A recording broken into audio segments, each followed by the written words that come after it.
reserve time at the end of this session to answer questions, but please ask questions at any time using the Q&A box. The box is usually located on the right of your screen, but if you don't see it, look for a Q&A button near the top or bottom right-hand corner of your screen and click on it to activate it. And remember, if you have a question, it's likely someone else does too, so don't hesitate to ask. If you encounter any technical difficulties, please report them using the Q&A button. And finally, if you miss a point or you're not able to take notes, don't worry about it. We're recording today's webinar, and we'll be sending out a link to the recording in a few days. And also watch your email for a special offer after this event. And with that, I am happy to introduce Chuck McLean, GuideStar's Vice President for Research. Chuck has been with GuideStar from day one. He has helped build us from a 5-person office in 1994 to more than 70 employees in 3 offices throughout the United States today. He's our expert on IRS Form 990, IRS regulations, the nonprofit sector, nonprofit data, and a lot more. Chuck created the GuideStar Nonprofit Compensation Report. He analyzed the data for all 15 editions, and he also wrote each report. And today he's going to talk about IRS requirements for setting nonprofit executive compensation and how you can use the 2015 GuideStar Nonprofit Compensation Report to stay on the IRS's good side. So without any further ado, Chuck, please take it away. Thank you, Suzanne. I love looking at that picture of me because I don't think of myself like that. I don't ever wear a coat and a tie. I'm wearing a GuideStar pullover knit sweater and a pair of shorts from where I'm talking to you today, so I'm not that respectable. I do have to do the disclaimer, and I will read this slide verbatim, but none of the others. The information provided during this presentation is not to be considered legal advice applicable to any particular situation, and organizations needing specific advice and counsel on these matters should always consult with knowledgeable counsel. So you can't sue GuideStar. Why do we care about how compensation is determined? Well, presumably we want to be transparent nonprofit organizations, and this is the public's money that we are using. And so we should be transparent about how we use it. Scrutiny is only increasing. I could spend every day of my life, if I allowed that to happen, talking with a reporter about nonprofit compensation. Reporters calling up and saying, I think this guy's making too much. And of course, state and federal scrutiny is also on the rise. There are several states now that have passed laws that set the maximum amount of compensation that a CEO can make if they have a state contract, things like that. And of course, at the end of the day, we also want compensation to be fair. We don't want to pay somebody too much, but we don't want to pay them too little either. The Form 990, since the change in 2008, really aggressively addresses the issue of compensation. So the question they ask, did the process for determining compensation of the following persons include blah, blah, blah, blah? And this is basically, this first question is what they call a rebuttable presumption. The IRS has set it out so that if compensation is approved in advance by an authorized body of the nonprofit, then the individuals who are in on that don't have any conflict of interest. And it's important to note that that has to be done in advance. There's none of this, oh no, the IRS has come to ask us about how we decided the compensation for this person. Let's go and figure out, what the comparables are. You have to do this in advance. And the second thing is that this body that determines the compensation has relied on appropriate data, so, other compensation data And we'll talk a little bit more about this. And that all of this is documented. And so if you did this, they ask you to check yes, and then in Schedule O, you describe how you did it. If you check no, then this is a red flag to the IRS, because this is what they've said you ought to do. And if you don't follow that, then they are going to, treat that as a red flag when they come to decide who are they going to audit.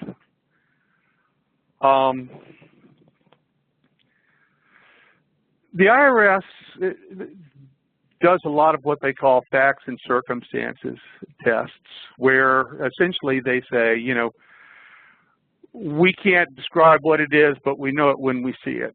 So there's nothing that the IRS is going to publish that will talk about what is appropriate compensation for someone at an organization.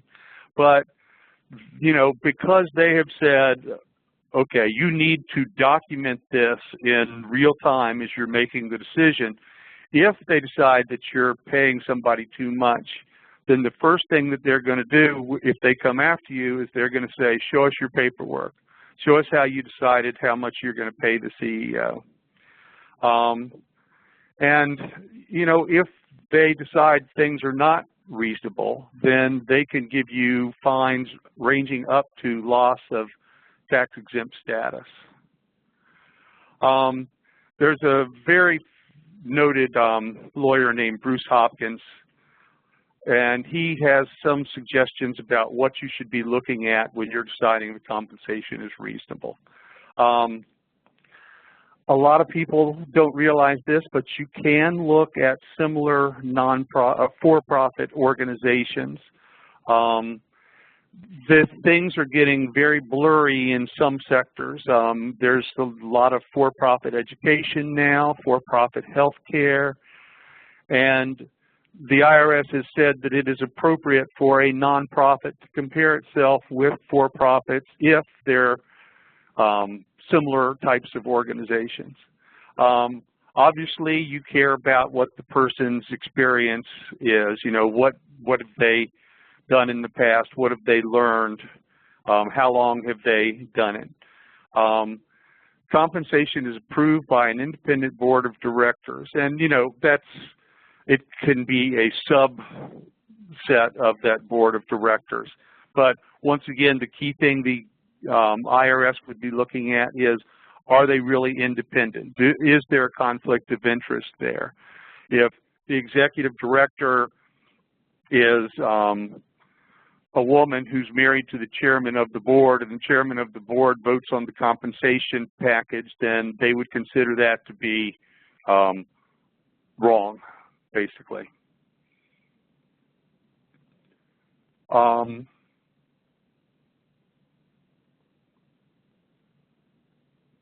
And all of a sudden, I'm not moving slides. There we go.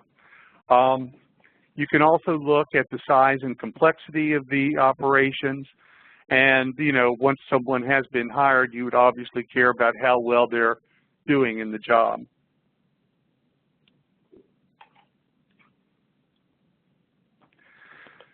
So the IRS, before the Taxpayer Bill of Rights was passed, or Taxpayer Bill of Rights 2, was passed in 1996,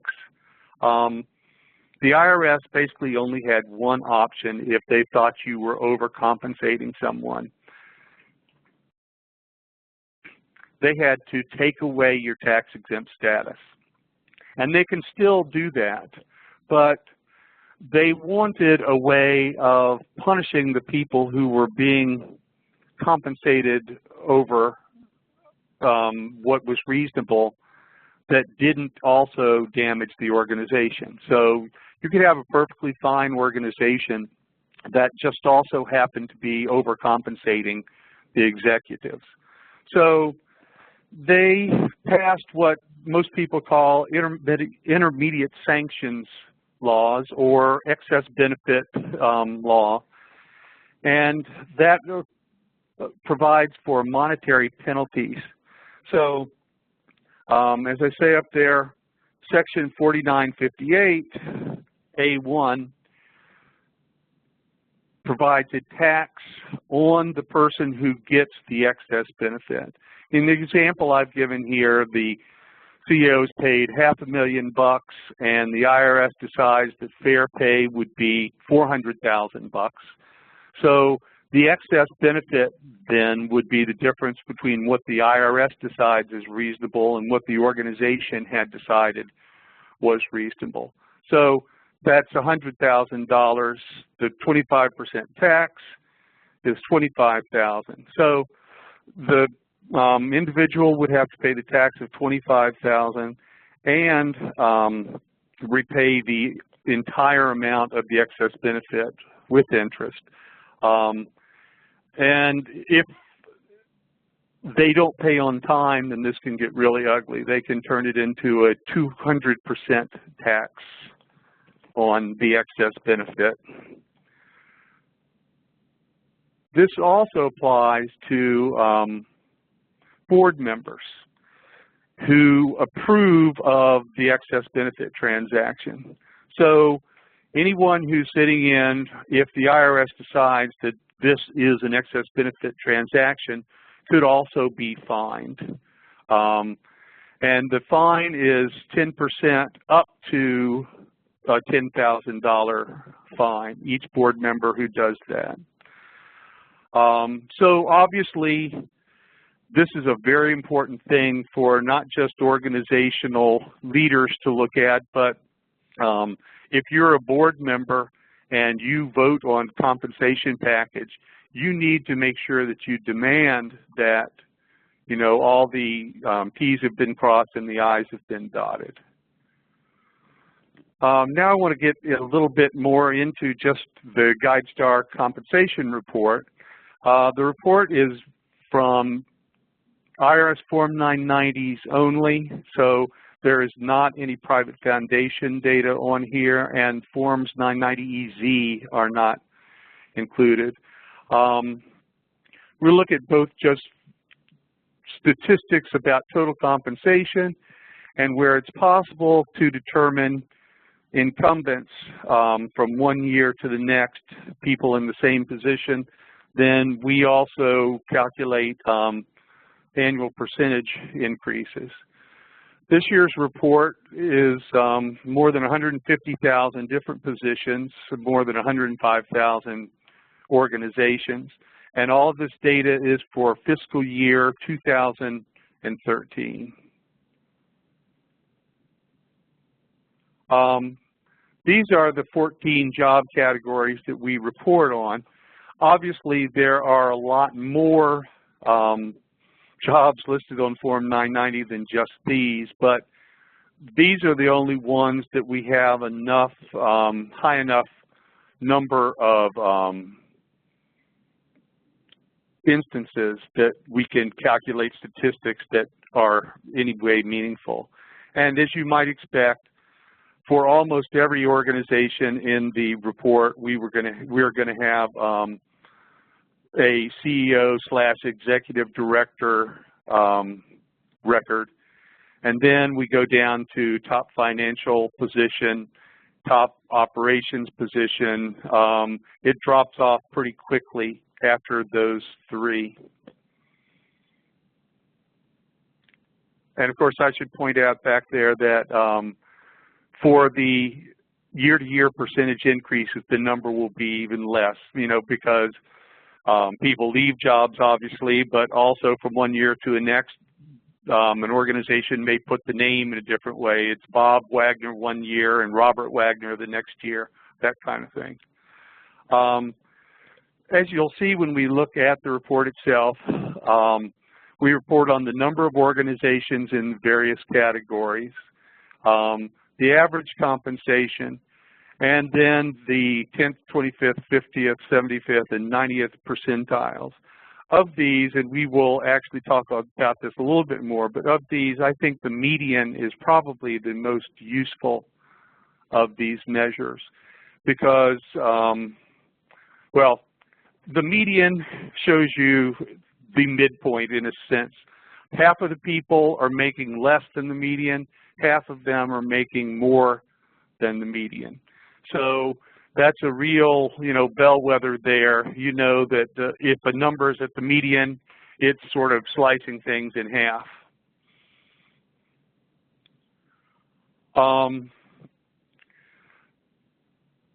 You'll see when we get into the report that there's going to be a lot of variation in how many organizations there are in a particular category. The average is something that I am kind of nervous about because there can be outliers. Roger Goodell of the National Football League, and yes, that is a nonprofit, makes $31 million. And that's a lot more than the average nonprofit CEO. So averages can be kind of tricky to work with, and that's why I kind of like the median better. But it is the case that if you're looking at a page in the report and you see that the average and the median are pretty close together, and that probably means that the salaries, the compensation figures are more evenly distributed in a nice normal bell curve. So let's actually get into the report here. So here's the compensation report. It's in the form of a PDF document. And we've broken the statistics down in a number of different ways. First, we look, at area, both national, state, and MSA data where there is a sufficient amount. We also look at it by gender where we can. We do this using a proprietary software program that assigns a gender based on first name, essentially, and it's very conservative. So, for instance, it would definitely call Patricia a female. It would definitely call Patrick a male, but if it's a Pat, then it will not assign a gender to it, to the person. So we have, in some instances, just national data that only looks at the gender.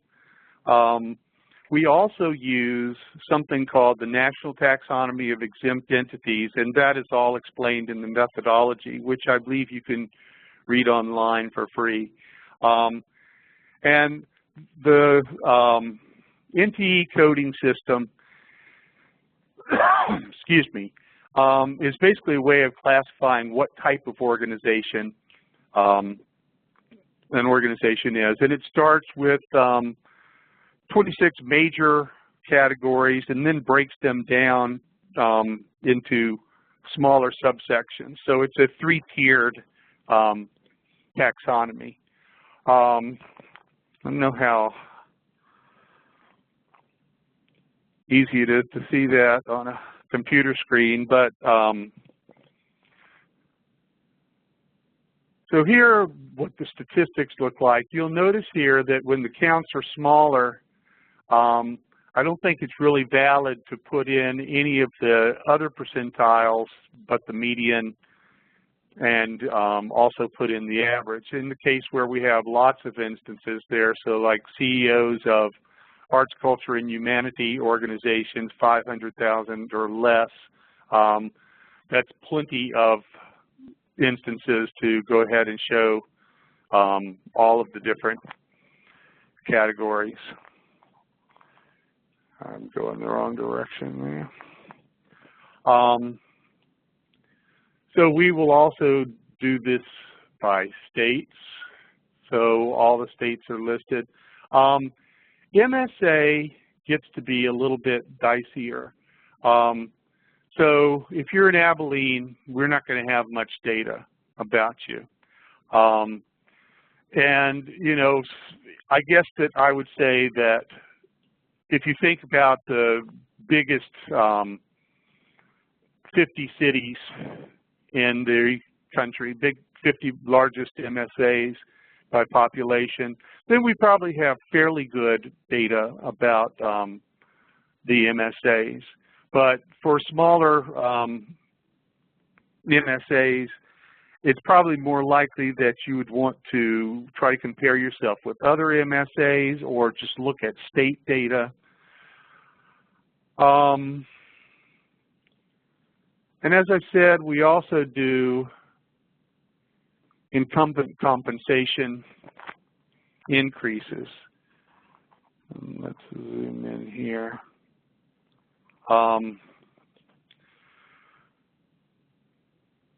So, you know, the median increase for CEOs between 250,000 and 500,000 was 1.7% from 2012 to 2013. You will definitely notice that as you get to bigger organizations, the size of the increases go up in general. I've been asked why that is, and you know, the answer is because they've got enough money to give bigger pay increases.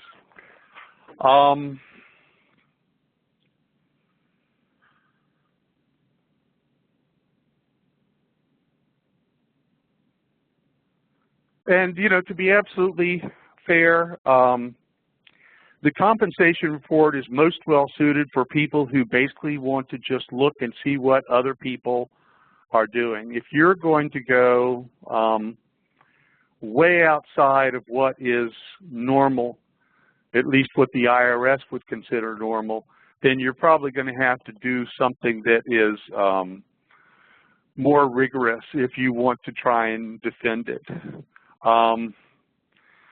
But for regular situations, and here's an example from this year's report. You have a human services organization, budget of $5.3 million. It's in Boston, Massachusetts. They want an experienced executive director.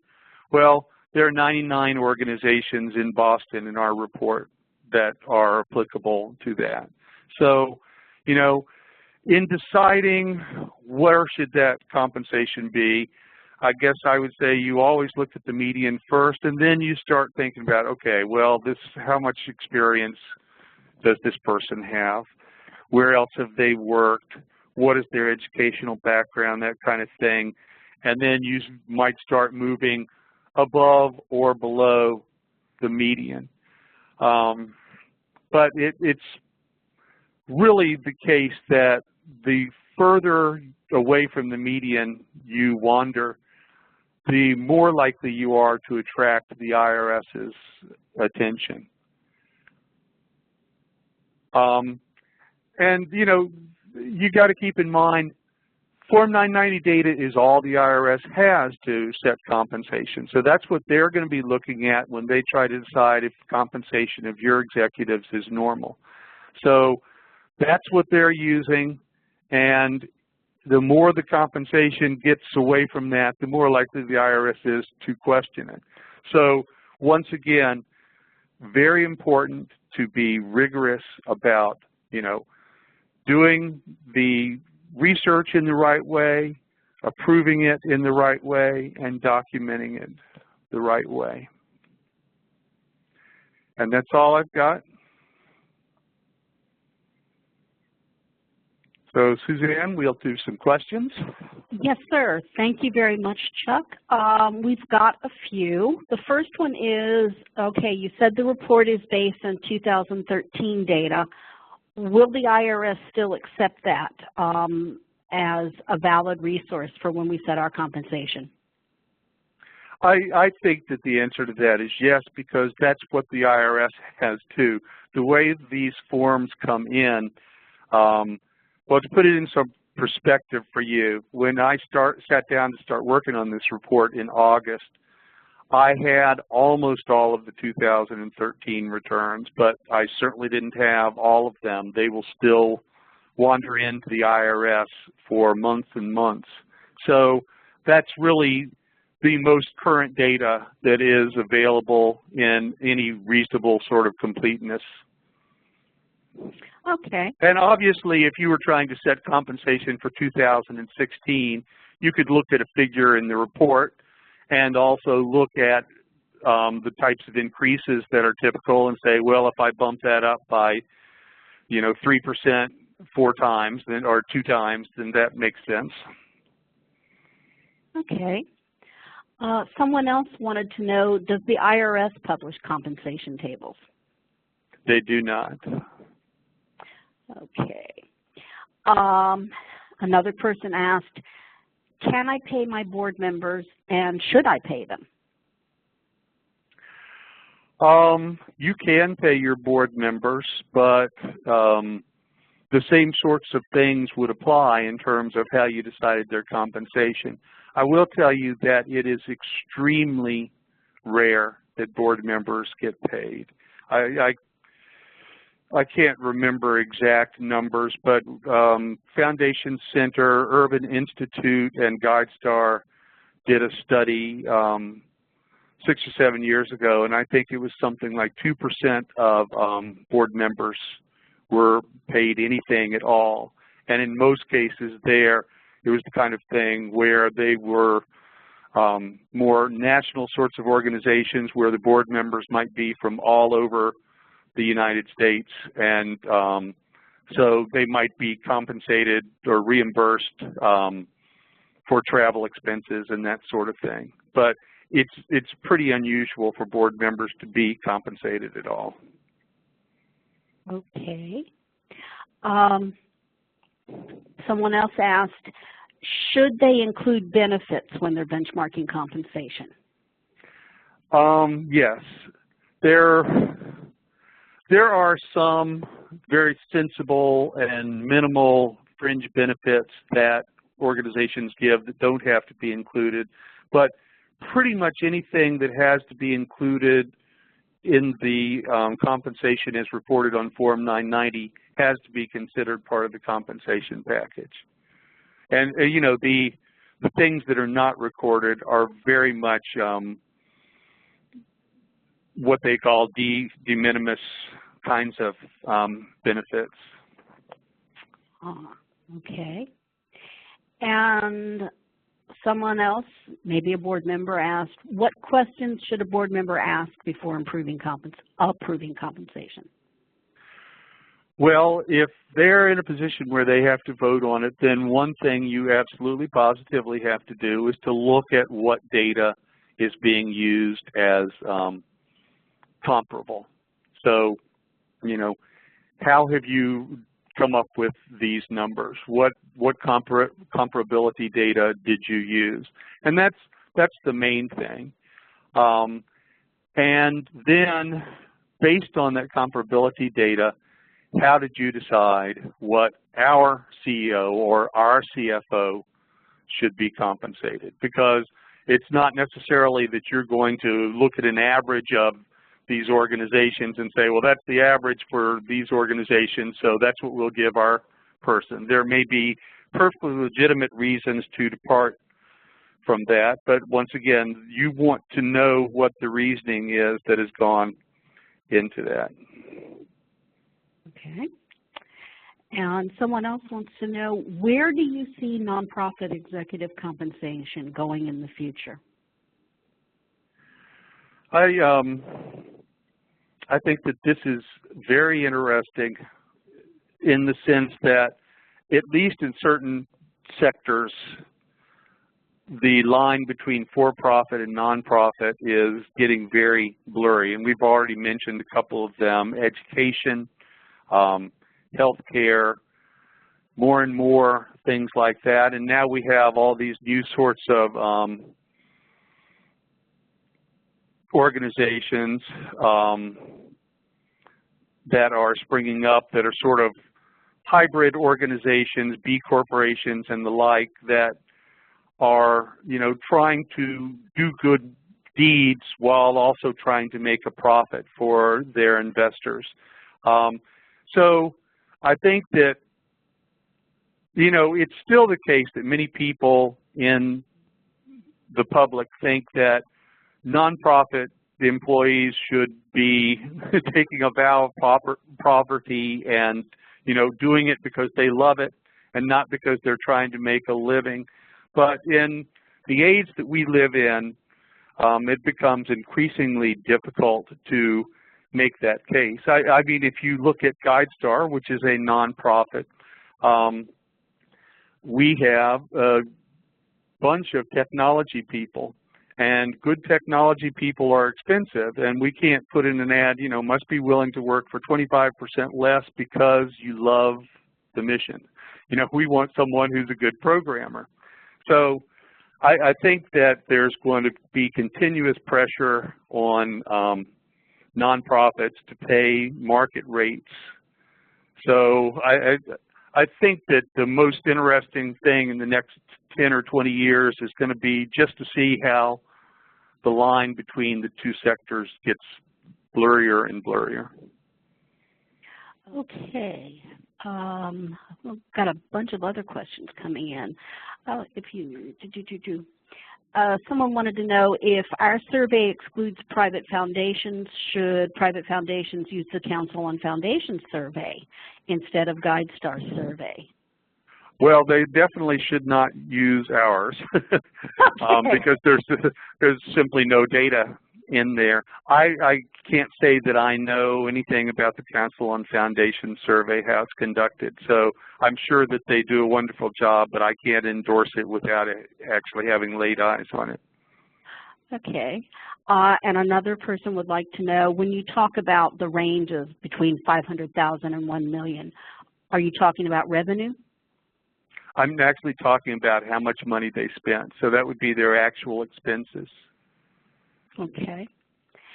And how often should a nonprofit review or evaluate its compensation? Well, technically, the IRS would say every year, but I think that the answer to that would probably be that if you had a good process when you set the original compensation for an individual, if you did all of the hard work then as long as the year-to-year increases are not outrageous, then, you know, it's pretty standard. Somebody's going to give you between a 1% and a 4% increase in most cases. So that's going to be pretty defensible as long as the original compensation was set, correctly.